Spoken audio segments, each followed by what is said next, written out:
You are the leaders. As students, you gave generously of your time, energy, and expertise to create and sustain incredible experiences and support for your fellow students. Now, after all of your hard work and persistence, you will walk across the stage towards a new beginning and a new opportunity to shape the world around you. The graduation cords you are about to receive have two significant and important meanings. First, the light blue color represents the exceptional leadership and service you have individually demonstrated during your time at Boise State. The dark blue color signifies Boise State's shared values of fairness, respect, academic excellence, trustworthiness, responsibility, citizenship, and caring. These values are a critical part of what it means to be a Bronco. They should manifest into the words you speak and the actions you take as a Boise State alum for the rest of your life. I invite you to ground yourself in them in pursuit of a better world. As you move forward to the next chapter, remember the hard work and perseverance that served you well here. Remember that to be bold is to be a Bronco. Pursue your passions and take initiative. And finally, don't forget that your future is bright, so look forward with confidence. Please join me in a heartfelt thank you to the family and friends who supported your journey over these past few years. With community, indeed, we are all stronger. Congratulations, graduates, on this momentous accomplishment. You are the leaders. Go lead. Hi, my name is Sierra Sanderson. I am graduating with my bachelor's in mechanical engineering, and I am so honored to represent this graduating student leaders class as the featured speaker. I am so thankful for all of the leadership and involvement and experiences Boise State has given me in the College of Engineering, the College of Innovation and Design, on the Spirit Squad, and too many more to even begin to list. I know some of my peers will probably want to cancel me for this, but unpopular opinion. The UF 100 class I took my freshman year was one of the most impactful classes I ever took in college. The focus of the class was the philosophy of education. So one of the main discussions we had was, should we, as mechanical engineering majors or nursing majors or whatever, even be in a class like this that doesn't directly relate to our fields? Our professor responded by saying that college was not just about gaining skills for our careers. Instead, she believed that college was a place to become better humans, more engaged citizens, greater communicators, and more effective leaders. That completely changed my perspective on how I wanted to spend my time in college. My experience has been so much more than just doing homework and passing midterms. My most valuable moments at Boise State haven't even been in a classroom, but during my undergraduate research experiences and tinkering with 3D printers in the Maker Lab on my own time, entering engineering and entrepreneurship competitions, and endless other opportunities I've been given to explore my interests and grow as a leader. I definitely have not always been a prime example of leadership. As a kid, I had a very different idea of what it meant to be a leader. I was a stereotypical oldest child, and I thought that being a leader meant getting everyone to listen to you and do what you say. As a result, I was bossy, and my attempts at leadership didn't usually end well.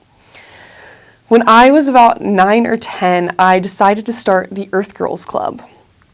I designed a logo, made t-shirts, used my allowance to buy a bunch of gloves and garbage bags, and then I gathered my friends to tell them my game plan to make Twin Falls, Idaho completely litter-free by the end of the summer. I had a vision, and I took initiative to solve an issue I was passionate about. But what I didn't really take into account was how my friends felt about spending their weekends picking up trash. Spoiler, they were not thrilled. The lesson I learned was that in order to be a successful leader, I needed to consider the emotions and the opinions of the people I was trying to lead. Luckily, my views on leadership have evolved, in large part thanks to the culture at Boise State that has given me this safe space to experiment and explore and grow and fail. The driving force behind that culture are the people in the Boise State community that shape it. One person who has had a huge role in transforming my views on leadership is Dr. Krishna Pakala. I think my favorite Pakala moment was early in the pandemic. I hadn't seen another human being in 6 weeks, and honestly, I was in one of the darkest, most depressive episodes I've ever had. I had nothing to do all day, and it was still nearly impossible to get any homework done. But I logged into Pacala's heat transfer class, and I think he could sense how badly a lot of us were struggling, because instead of a lecture, he announced that we are going to spend the day doing a pet show and tell over Zoom. Spending an afternoon introducing my 2 elderly rescue cats to my engineering peers instead of learning about convection equations might seem silly or trivial or even a waste of time, but I think it perfectly illustrates Dr. Pacala's ability to be in tune with his students' needs and emotions. In moments like these, I think most leaders, when forced to decide whether they're going to prioritize productivity or humanity, tend to choose productivity. And I don't blame them. Logically, it makes sense. But what I've witnessed when I've seen Dr. Pacala be brave enough to choose humanity over productivity is that we actually end up learning more. And to this day, heat transfer is probably the engineering subject I'm most confident in. I used to think the way to measure a leader's success was by how much their teams could accomplish.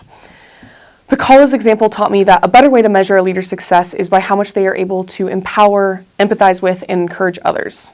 A final misconception I had was that successful leaders don't make mistakes and they make sure their teams don't either.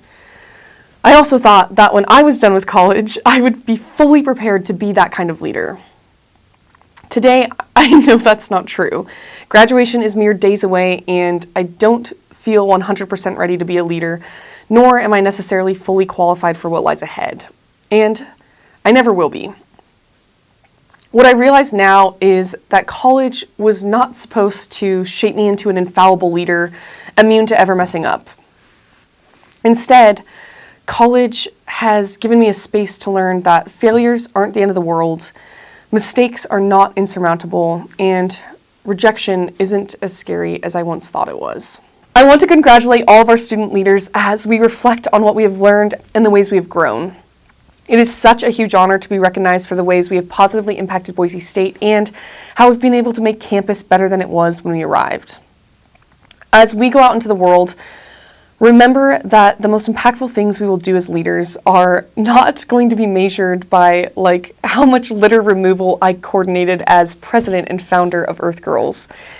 Instead, the most meaningful choices we will make as leaders are in the hard moments, where we have the courage and intuition to know when we need to put productivity aside for a second and have a pet show and tell over Zoom. Congratulations, Broncos. You did it. Whether you expected to be here or not, today is a big, big day for you. And I know that getting here wasn't easy. In fact, only 6.7% of people in the world have a college degree. So for that, you deserve some major recognition. And know that as you graduate from Boise State, we have some increased expectations of you, and we know that you're going to take on some added responsibility after you graduate. But I know that you're up for it. I saw many of you enter in your first year on campus, and I know that you've changed in some really meaningful ways. You've also changed Boise State. You've made it a better place for everyone here, better for our whole community. So thank you for that. I know that you're going to continue to grow after you graduate, and you'll make the world a better place as well. So today we celebrate you.